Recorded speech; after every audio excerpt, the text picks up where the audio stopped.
Hi, this is Rose again with Keto and Cultured, and I'm got all the vegetables in the crock, and now I'm going to show you what I do from here to finish it up. I've got a couple of juniper berries, and I put those in there because it helps with it's got tannins in it, and it just helps with the culturing. I have coriander seeds. I put a few of those in there. You don't have to, but I put a few of those in there. And then I happen to have some sauerkraut left. Well, I don't know what I did with it. I would probably put it back in the refrigerator. Hang on a second. Oh, here it is.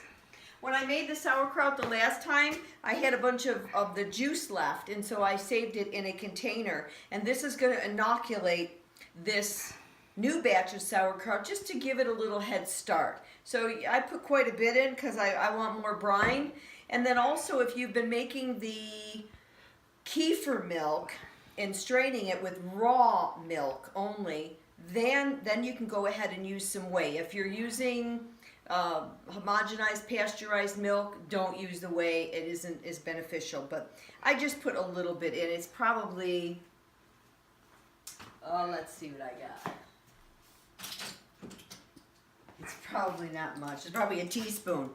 I didn't put much.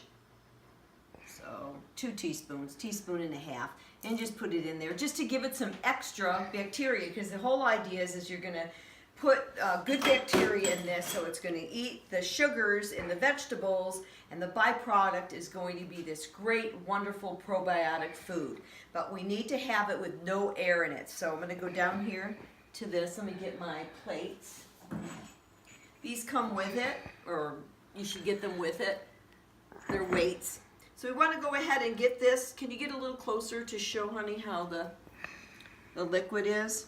So we want to make sure that we got all this. Look at that. I don't have to make brine. If you do this and there's not enough and you have a juicer, you can juice some celery is a good thing to do, and then make the brine. But of course this is quite a bit. So you want to save some outer leaves from your cabbage before you cut it all up and get it going. I'll use a combination, doesn't matter, as long as you just use some leaves. And the whole idea of it is to protect the top of the vegetables that are in there and keep them under the water.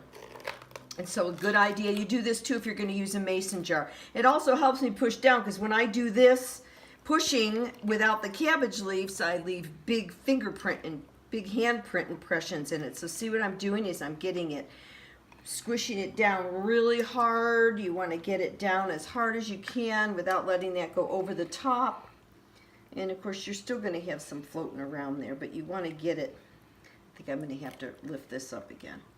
You got to get this packed down, because remember, you don't want any air in there. So get that good. Put this back in. And then these are where our weights come in. Now, some people in the olden days, they have an open crock and then they put a plate in there. I made pickles years ago, and you had to put a plate in there and hold it down. Let's see, that's good. And that's under the water. Hang on a second, I'm going to get my top.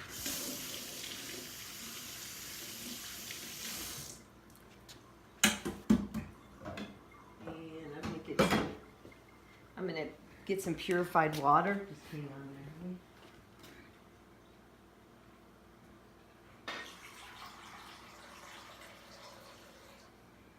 Last time I did this, I've been using regular, just water that's got a bunch of minerals in it, and I ended up with this calcium buildup on the outside. I'm going to use distilled water right now, and then you just fill that up.